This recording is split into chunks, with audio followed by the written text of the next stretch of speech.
Democrats used to be border hawks. They used to oppose amnesty, and they did that. Why? Because the AFL-CIO, the Teamsters and so forth, insisted that they be border hawks, because there was a time when the private sector unions believed that their membership was being subjected to illegal wages that were undercutting union contracts. But today, the private sector unions, for the most part, if not all of them, certainly most of them, support illegal immigration and massive immigration because the new leadership of these unions have basically sold out their members in hopes of getting other members, just like the progressives generally who seek to replace the voter with new voters, as I've been talking about now for some time. Now they want to replace their membership with new members who'll be more, willing to vote for them as their leaders and so forth. But here's a montage of their hypocrisy. It doesn't even go back that far. In some cases 20 years, in some cases 8 years and so forth. Schumer, Feinstein, Sanders, Tim Kaine, John Tester, Joe Donnelly, Claire McCaskill, Joe Manchin, and Bill Clinton. Hat tip, free beacon, cut 3, go. Every year, 2 million people cross the borders here illegally. That is something we cannot have any longer. And provide a chance for people currently here illegally to get right with the law and earn legal status. Illegal immigration is wrong, plain and simple. Illegal aliens should not be treated the same as people who entered the U.S. legally. Like some form of path to citizenship, whether it's a DREAM Act or allowing those who cross the border illegally to use existing means. The day when America could be the welfare system for Mexico is gone. We simply can't afford it. The people who should be here are those who come legally at this time. We will do everything within our power to see that the DACA program continues, that these children are properly protected. I think we should enforce our borders. 40% of the babies born on Medicaid in California today are born of illegal immigrants. Creates a very real problem for the state. And we're very lucky to have them here in the United States. I believe we have very serious immigration problems in this country. Our border is very porous. The last thing we need is to bring over a period of years millions of people into this country who are prepared to lower wages for American workers. I believe that we have got to move toward a path toward citizenship. I'm deeply opposed to illegal immigration. Make sure that we do not provide services to folks in this state who are not here legally. Over a period of years, they can earn the right to citizenship. I want to be clear.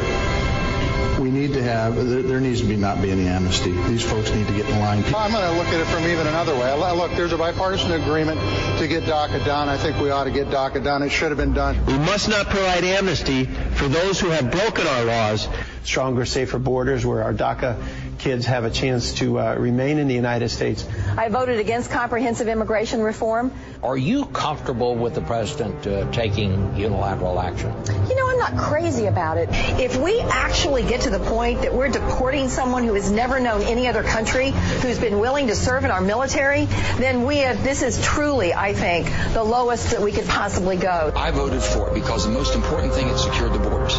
We put more effort to secure the borders than ever before in any piece of legislation I've ever seen or voted on. I'm not voting for the wall either. We'll need to build more wall. We need to do whatever we can to secure the borders. In the budget I will present to you, we will try to do more to speed the deportation of illegal aliens who are arrested for crimes, to better identify illegal aliens in the workplace as recommended by the commission headed by former Congresswoman Barbara Jordan.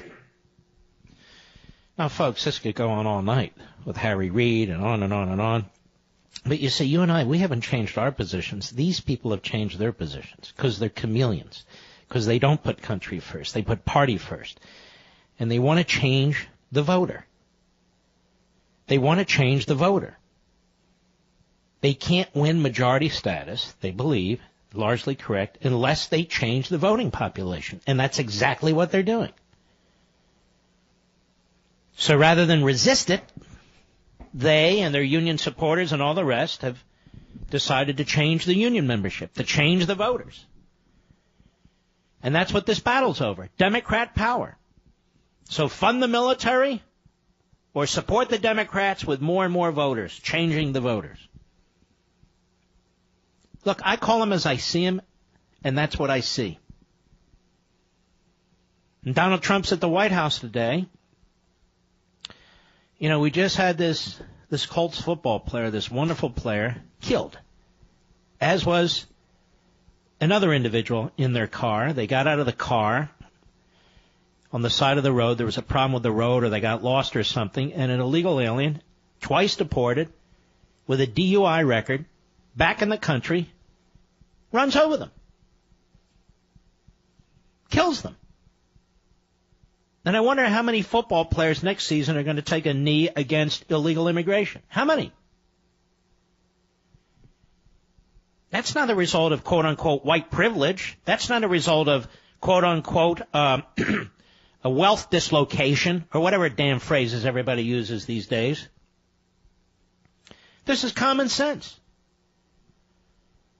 President Trump at the White House today on the border. Cut 4, go.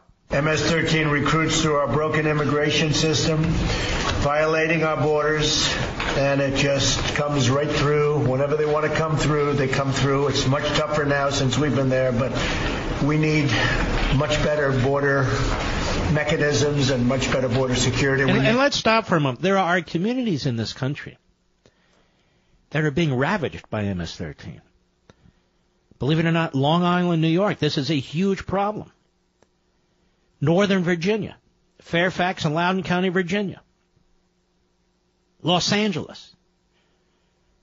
So many areas, so many communities. And this isn't even a typical gang. These are gangs that brutalize their victims for no reason. Kill in the most heinous way, cutting out somebody's heart while they're alive, decapitating people, almost like ISIS techniques. Except they've been using these techniques since before ISIS. And they're mostly out of El Salvador. And we can't necessarily stop them. It's not as if they self-identify, hi, I'm with MS-13. And some of them are the age of, may I say, dreamers. Ooh, look at the dreamer. Excuse me, that's an MS-13. Ooh, sorry. Go ahead. Wall. I'm going to get the wall. We don't have the wall, we're never going to solve this problem. And I've gone to the top people. Many of these people are at the table right now, including this group. And without the wall, it's not going to work. During my State of the Union, I called on Congress to close the immigration loopholes that have allowed this deadly gang to break so easily into our country.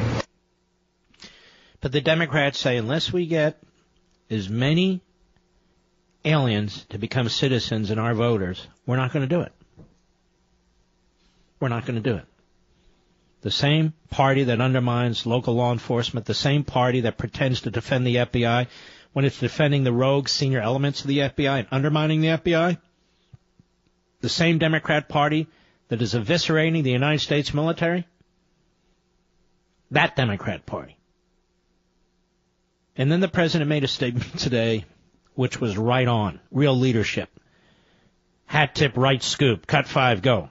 You know, we can't do a job. These incredible professionals at the table cannot do their job unless we change really the legislation, and we're going to get it done. Frankly, I'll go a step further. If we don't change the legislation, if we don't get rid of these loopholes where killers are allowed to come into our country and continue to kill gang members, and we're just talking about MS-13. There are many gang members that we don't even mention. If we don't change it, let's have a shutdown. We'll do a shutdown, and it's worth it for our country. I'd love to see a shutdown if we don't get this stuff taken care of.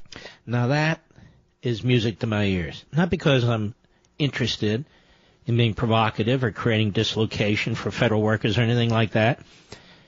Serious Republican leaders, in fact, serious Republican statesmen, understand that the only way that you can advance something like this, or Reagan in his case, Pershing IIs and MX missiles and so forth, the only way you can advance something like this is to draw the red line and quote-unquote shut down the government.